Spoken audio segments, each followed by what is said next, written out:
So, how do you get board members to support your organization's fundraising or to raise money for your organization? First, there are some reasons why your board members are not raising money. One, it could be because you brought in friends and families as board members, people who you can't hold accountable, right? And people who feel like they're doing you a favor by joining your board. It's of course understandable that these people would never step up to the responsibility.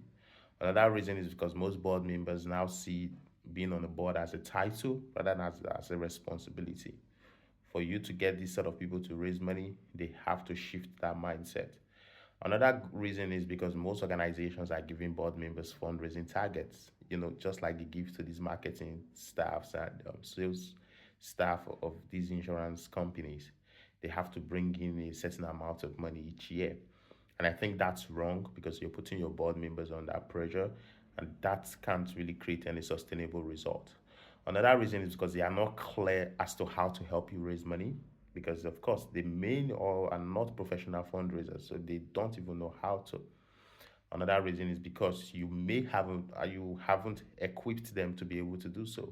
They don't have the necessary scripts, tools, resources to be able to help you raise money. So how do you get them to raise money?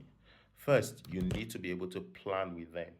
In community development, we say people who plan together execute together. So if you want them to raise money with you, you must be able to plan every aspect of the organization with them so that they know the resources, the effort that's needed to help achieve the mission of the organization. Without that understanding, they're most likely going to underrate fundraising for your organization. Another important way is getting them to map out their network because the truth is, board members are not supposed to go out there talking to everyone. They should raise up money from their own network. It's you and your board members and your fundraising team that's supposed to go out there to go raise money from just anyone.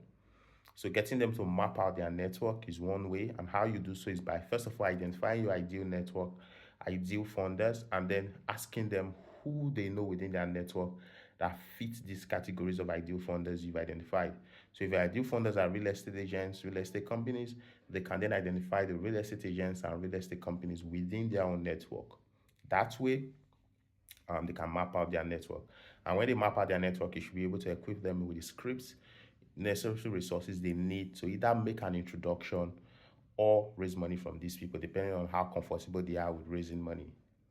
So you see, this is how you get them to support you in raising money. They can either make introduction or make the ask if they're comfortable to do so.